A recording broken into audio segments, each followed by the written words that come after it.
Assalamualaikum warahmatullahi wabarakatuh. Salam sejahtera.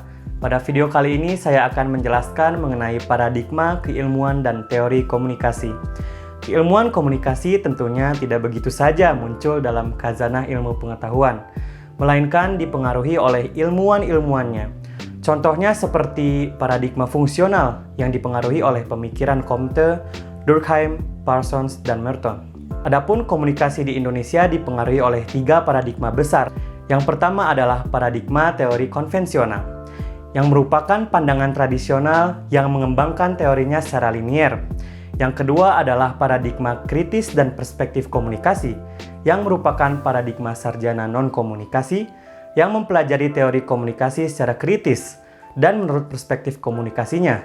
Contohnya seperti semiotika komunikasi, sosiologi komunikasi, dan lain sebagainya. Yang ketiga adalah paradigma teknologi media, yang lahir dari para sarjana teknologi informasi yang mengaitkan teori dengan media dan komunikasi massa.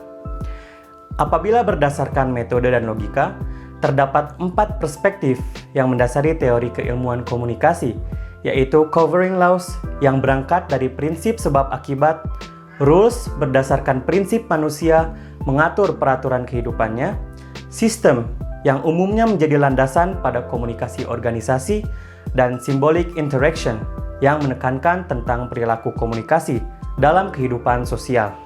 Apabila berdasarkan metodologi penelitiannya, Dedi Hidayat berdasarkan pemikiran Guba menyatakan 3 paradigma, yaitu paradigma klasik yang melakukan pengujian hipotesis dalam struktur hipotetiko-deduktif method. Selanjutnya adalah paradigma kritis yang mengutamakan analisis peneliti sebagai partisipan. Dan yang terakhir adalah paradigma konstruktivisme yang bersifat relatif dan dialektika. Berdasarkan fokus wilayahnya, menurut Griffin terdapat 7 tradisi, yakni psikologi sosial pada komunikasi sebagai pengaruh antar pribadi, sibernetika pada pemrosesan informasi, retorika pada seni berbicara, semiotika pada pemaknaan tanda-tanda, sosiokultural pada penentuan realitas sosial, tradisi kritis pada tantangan reflektif dan dialektikal, dan fenomenologi pada pengalaman diri dan orang lain. Terdapat juga pandangan lain seperti pandangan humanistik yang bertujuan untuk memahami respons subjektif individual dan pandangan social science yang bertujuan menegakkan konsensus pada objek observasinya dan interpretasinya. Menurut Littlejohn, teori komunikasi dapat dikelompokkan ke dalam teori-teori umum dan teori-teori kontekstual. Teori-teori umum yang pertama adalah teori-teori struktural fungsional yang menekankan mengenai sistem sebagai struktur yang berfungsi. Yang kedua adalah teori-teori behavioral dan kognitif yang menekankan pada pengamatan diri manusia secara individual. Yang ketiga adalah teori-teori konvensional dan interaksional yang menekankan pada proses interaksi yang membangun, memelihara, dan mengubah kebiasaan-kebiasaan tertentu. Dan yang keempat adalah teori-teori kritis dan interpretatif yang menekankan pada peran subjektivitas pada pengalaman individual dengan makna sebagai konsep kunci.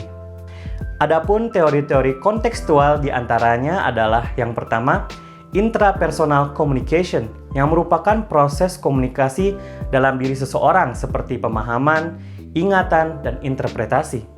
Yang kedua adalah interpersonal communication yang merupakan proses komunikasi antar pribadi. Yang ketiga adalah group communication yang fokus pada interaksi di antara orang-orang dalam sebuah kelompok. Yang keempat adalah organizational communication yang menunjuk pada komunikasi dalam konteks dan jaringan organisasi.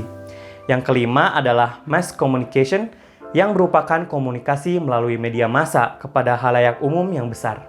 Dapat disimpulkan bahwasanya keilmuan komunikasi sangat dipengaruhi oleh ilmuwan-ilmuwan yang mencurahkan pemikirannya pada kajian-kajian komunikasi, sehingga memunculkan beragam paradigma dalam keilmuan komunikasi, yang selanjutnya juga memengaruhi kemunculan teori-teori komunikasi. Pemikiran-pemikiran tersebut tentunya dipengaruhi juga oleh latar belakang akademik maupun minat kajian sang ilmuwan. Terima kasih atas perhatiannya. Wassalamualaikum warahmatullahi wabarakatuh. Salam sejahtera.